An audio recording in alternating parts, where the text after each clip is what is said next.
So you guys recently went in, took over the church, and have been almost like replanting it. Yes, Man, sir. I'd love to hear this story. We took a church who's 80 years old. They were down to about 50, 60 people, just did not want the church to die. They started looking for a pastor. We had this word in our heart that God just kept speaking, like redig an old well. We knew that we needed to bring life back to something. We took a little time to refresh the property. We renamed the church, started setting a new culture, relaunched in February of this year, and it has been a wild, awesome ride. Going in, taking over the church, it couldn't have been without friction. How do you deal with people that are really upset? Whenever you take over a church, there is tension and there is friction and people leave. Every healthy relationship I have is built around trust. I came in those first 6 months and just built trust. Let them see I am who I said I was, that I love them. I'm not trying to change them. I'm in this for the long haul. I want to spend the rest of my life building this church, building people that love Jesus.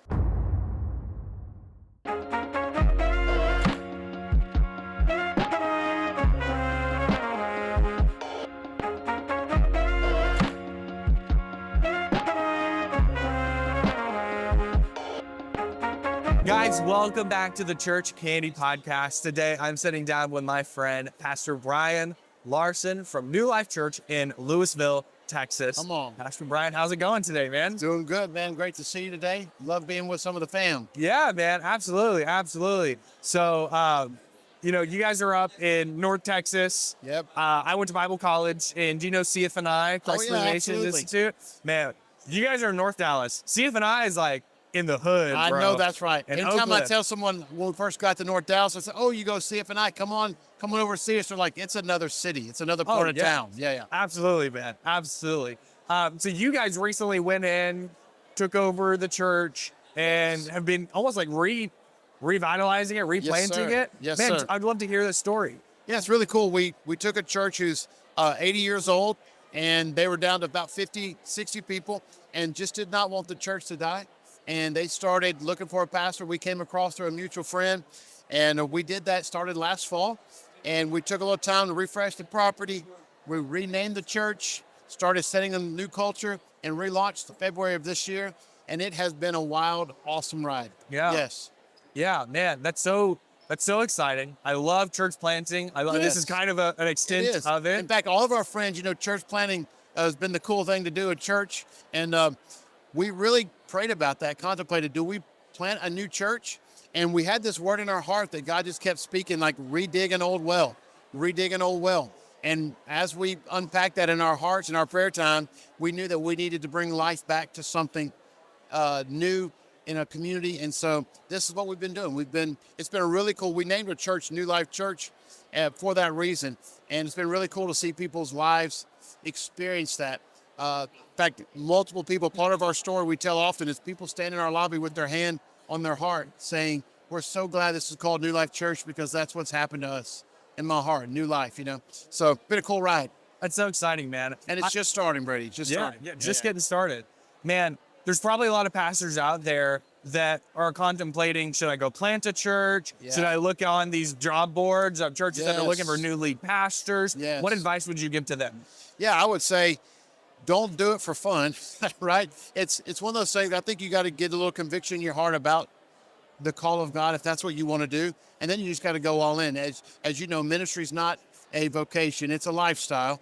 And when you're planting a church, especially relaunching a church, there's so much that goes into the culture, the resetting culture, meeting, loving people.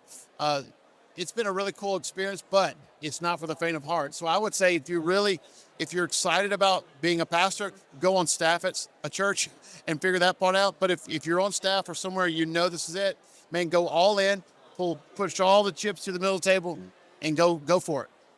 Man, I love it. I love it. Great advice, great wisdom. Yeah. So for you guys, going in, taking over the church, it couldn't have been without friction. It couldn't have been without tension. A church at 80 years old. Right.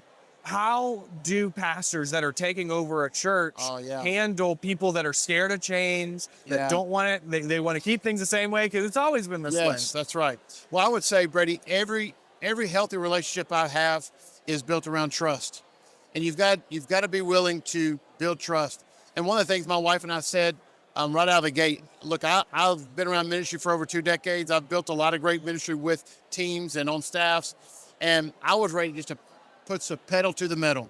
And what I kept telling myself, I'm in this for the long haul. I'm not trying to meet some 12-month goal. I want to spend the rest of my life building this church, building people that love Jesus.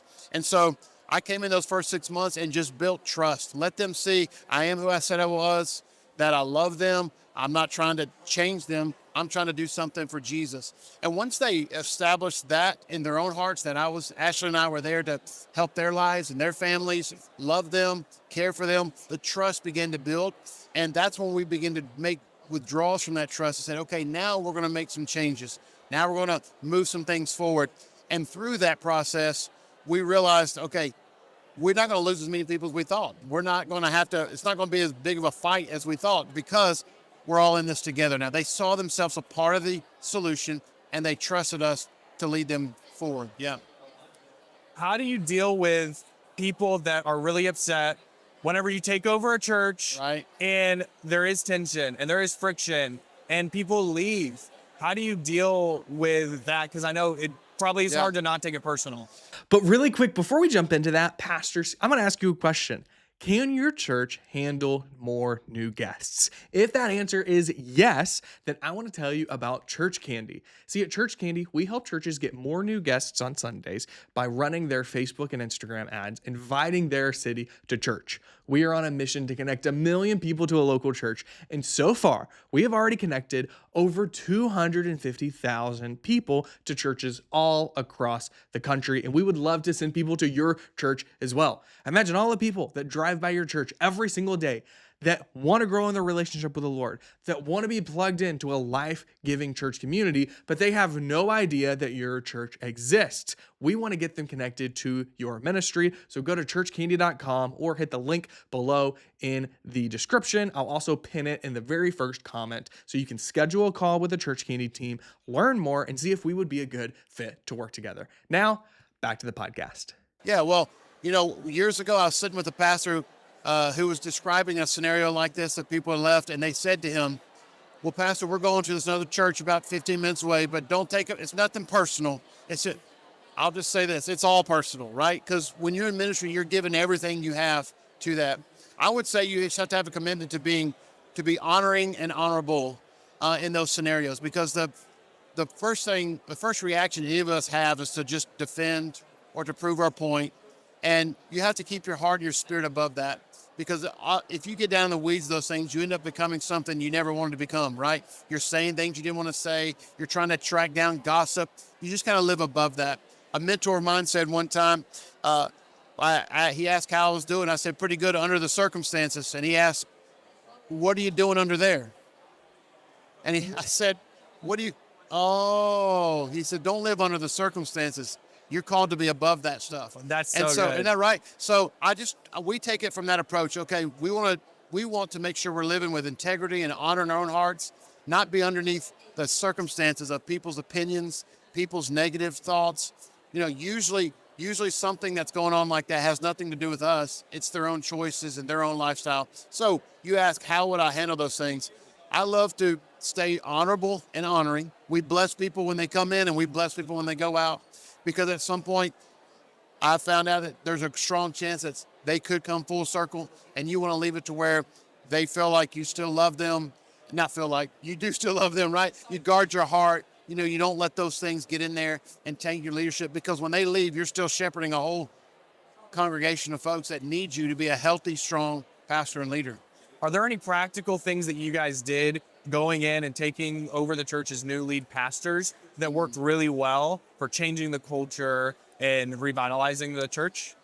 Great question. I would say a couple things. I would say, as you're pastoring, there's this dichotomy between this pastor leader, the shepherd, and spreadsheets. You got all these practical things, like you're saying, and you got the spiritual. I would say that the most important thing is to get in people's world, get in their heart. Try to make sure one-on-one or in small group settings, you tell them what they're going to hear in a large group setting first, because you take kind of the shock out of the room, and you're building an equity. So I would say communication is very important. How you're going to communicate and what you're going to communicate. labor over that. Don't just treat anything flippant. Like really pray and get a lot of counsel. It's so important to have the right people in your life, and stay humble. Oh man, humility wins every time. Again, if you really want the Lord to be a part of lifting you up and promoting what you're doing, we know the scripture says you've got to keep your heart humble, yourself humble, and then he does the exalting. Anytime I've gotten outside of that, I have regrets. When I've gotten into my own arrogance, my own pride, when I look back at the scenarios where I stayed humble, allowed God to work things out in my heart or someone else's heart, I'm always excited about those times. I have a lot of joy because of the humility. I believe. I hope that answered the question. No, that's great. That's Okay, great. all right. I believe every organization, churches and businesses, thrive off of their people and their leadership. Yes, that's and right. it's important to have the right people and then also have them in the right seat. That's right. So when you came in, there was, what was the leadership team like? Did you have to move some people around? Did you have to transition some people out? What was that like? That's great. Well, honestly, the church was small, so the leadership team was minimal. But again, we did the same thing where we tried not to rush it. I think that to tag on to your last comment as well is we got to realize in pastoring and church planting, I love leadership. I've studied great leaders, been around great leaders, but I have to constantly remind myself I'm not just a leader, I'm a pastor leader. And the pastor has to come before that. So when you're dealing with leaders that are on an existing team, they've got to see you as their pastor first, because that lets them know you care. It's not just about a leadership decision, again, a goal. It's about us connecting, meeting people where they are, right, so that we can take them where we need to go. And honestly, we just had some big decisions not long ago we were making as a team, and all of our leadership team that's still governing the church for people that I acquired or inherited when I got there. And it's amazing when you meet them there in their hearts and pastor them, show them you love them. It's amazing what you can do and God can do in their hearts, because we're all on the same page, that we see lives being changed, and that's the good stuff, Yeah. Why replant or relaunch the church under a new name, changing everything? Why not the church that's been there for 80 years, just keep things how they're going? There's approximately 400,000 churches in America, and many of those are dying off right now. And there are a lot of great movements who are planting wonderful churches. And we personally just felt like, why let some of these places die off? Again, I think I said this earlier to you, is that we had this word in our heart to redig an old well. When we were praying about should we plant a church, we heard that phrase, and we knew then there was going to be a place that once was thriving and full of life that needed that to come back to it. And that's what we were passionate about. And honestly, Brady, what's really cool, during our journey, we have found so many other pastors now who are feeling that stirring.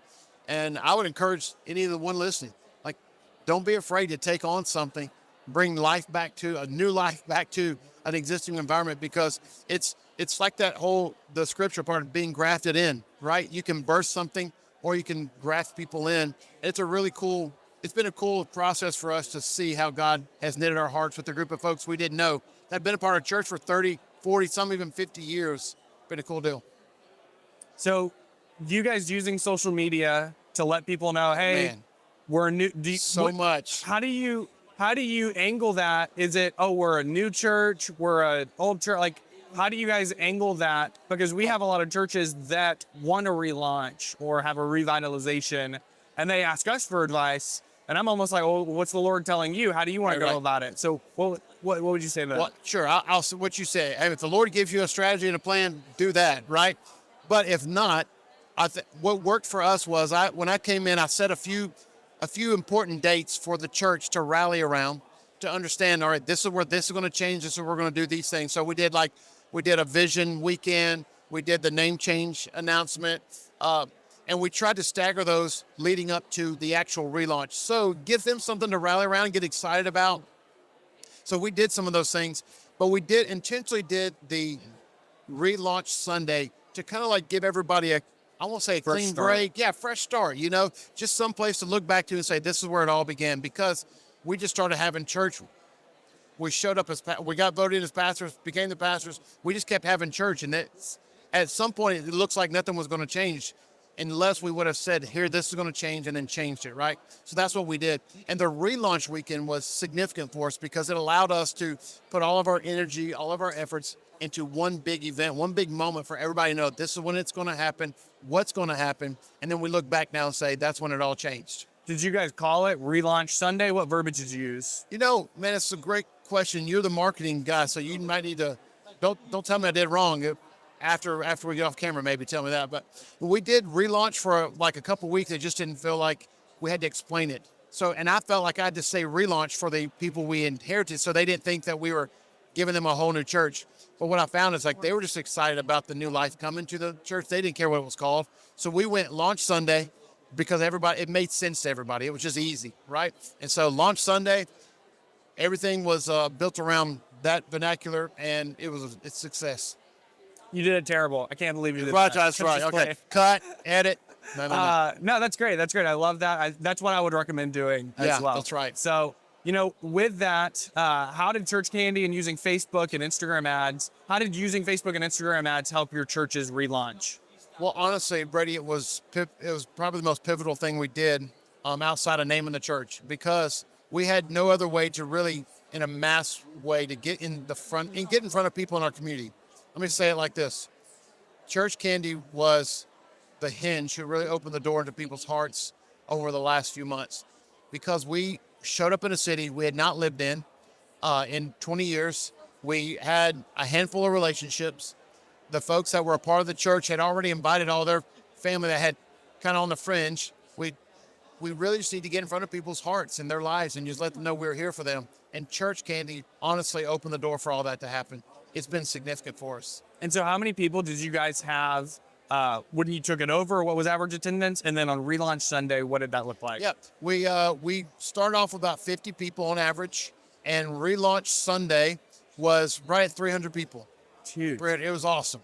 That's it really exciting. Was. It really was. And, we're in North Dallas, so it's like, it's not that there's not church options. Yeah. And so our prayer has just been, God, those who are away from you or have never known you, let us have access to them. And just so happens, all of those people, they get on social media. They get on Facebook and Instagram. And it was really cool to get to meet so many of them still to this day that just saw our ads on Facebook. Yeah. I shared this from the stage yesterday, but I'll have people come up to me and like, man, I knew God was calling me to Right. Vibrant because every time I turned on Instagram, I just kept seeing you. Did you guys have people say things similar? I can tell you one specific person that sat in my office and they said to me, I've been hurt in church. And it was a legitimate scenario. They walked away with some leadership issues. And this person said, I just did not want anything to do with God, church. He said, every time I got on social media, there you were. And I just kept saying, this is weird. And I would go, and then they said again, I get on the next day, there you were. And I just realized, okay, God, you may actually be telling me to try church again. And I'm going to try this church. And that person hasn't missed but one Sunday since we launched for a business trip, right? And it's been miraculous to see the life that's been come back into her heart, all because she saw us on Facebook. So answer this. Can God move through social media? God will work through social media. Yes, he will. He will. And it's, again, I joke about it with some of our team, but it's true. It has been amazing, the journey. Every weekend we're having people show up that we didn't even know before 3 months ago. I've got a whiteboard in my office. I met with some of our team last week, and we were putting a hit list together, all the people we need to follow up on, that we need to get plugged in and planted. And just that round of it, there was 35 people who are attending every week, who are giving to our church. They just need to be pastored and planted into our life, of our church. And we didn't know those people 2 months ago, right? But we know them now because of the ads they responded to. That's huge, man. That's huge. It's fantastic. I mean, you That's think exciting. about it. Yep. What would you say to a pastor that's maybe hesitant, or they're like, oh, I don't know if this will work for me? I mean, you guys are in one of the most churched metroplexes in the country, in the world. Right. Well, this is not a paid ad, by the way. Yes, I have not paid him. Yeah, that's right. Not yet, right? I'm just kidding. Wink, wink. But I will say, I've even said to multiple friends, it's just, there's my life, my wife's life, our family, we're all on social media. Your life, we're all on social media. It's the most practical way to get in front of people now. And I would say to a pastor who's on the edge, I would say, do what I did. hey, let's try it out for 30 days. No, I actually said 3 months, 90 days. Let me just give a 90-day trial. I told our team, let's do 9 days. If not, we'll can it. We'll move on. It's okay. It's cool. Man, we're 5 months in and 6 months in maybe. And I can't cut that from our budget. In fact, I've just cut other things to say, make sure we prioritize this because it's been so significant for us reaching our community, honestly. And that's not an advertisement. That really is true for us. Some people are really analytical and they're in data and numbers. And like I had a pastor ask me once, it's like, well, how many giving units can we expect? And I was like, okay, first off, let's not call them giving units. Yeah. But then he was like following, and this is like a guy that makes sense. He's an engineer, right? And then found the Lord, left his engineering job to like become an executive pastor. Yes. And so that's an executive pastor question. Right. But like, and then he asking like, how many people actually get plugged in and start giving? Like, can we expect like the tithes from the new guest to like help cover the ROI, asking these analytical questions? Right. Have you guys seen something similar? Like, I know you probably don't have the numbers in front of you. Right. No, yeah, absolutely.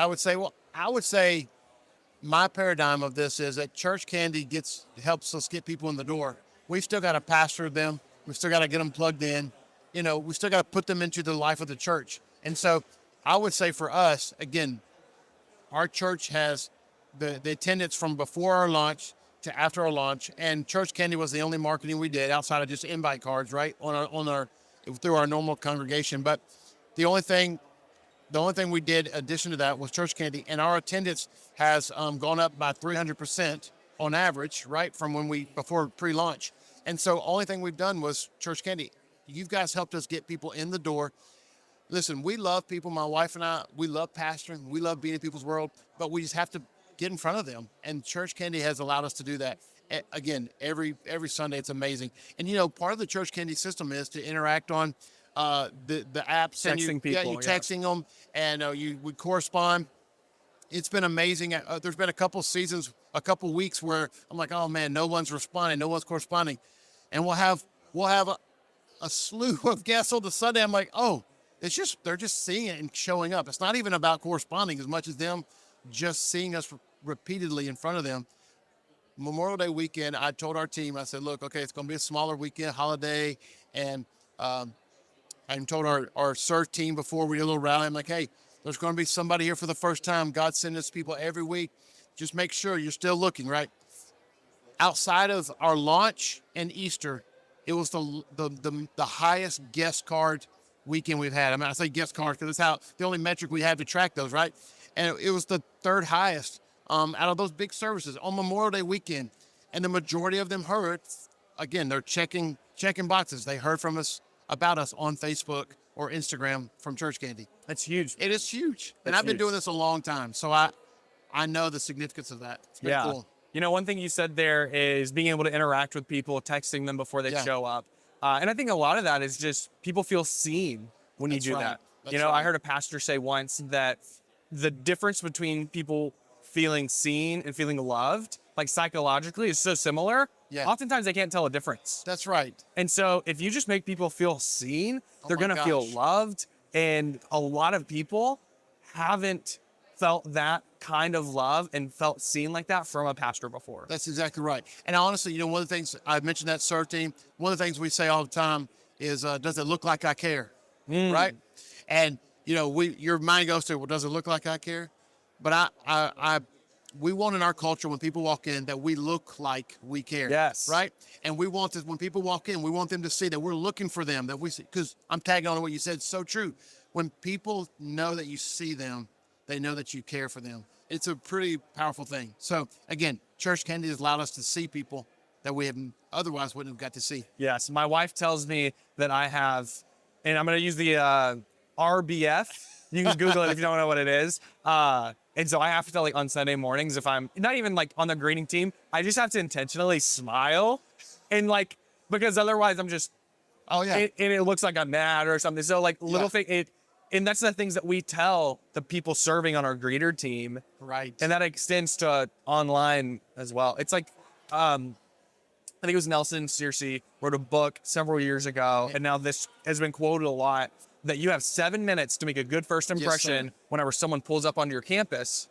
well, hey, what if you could make a great Bro. first impression before they ever step foot on your campus? The way I communicate to our team is, it doesn't matter how much I've heard from God or how much I've prepared. They've rehearsed some songs. They have the ability in the first 7 minutes before the service even begins for that guest to decide they're going to come back or feel loved at our church. That's a powerful thing, and that's a lot of responsibility that we're putting in the hands of people who are just there to serve. So I love that you said that, because my wife calls it my focus face. She'll walk by and just slap me. You got your focus face on. I'm like, oh, hey, That's geez, a lot. That's a lot more PT. Yeah, I know. That's I'm trying to give you a little for the young ones out there. No, yeah. Focus face. Yep. That's so good, man. Yeah, and you guys are making them feel seen before they ever even.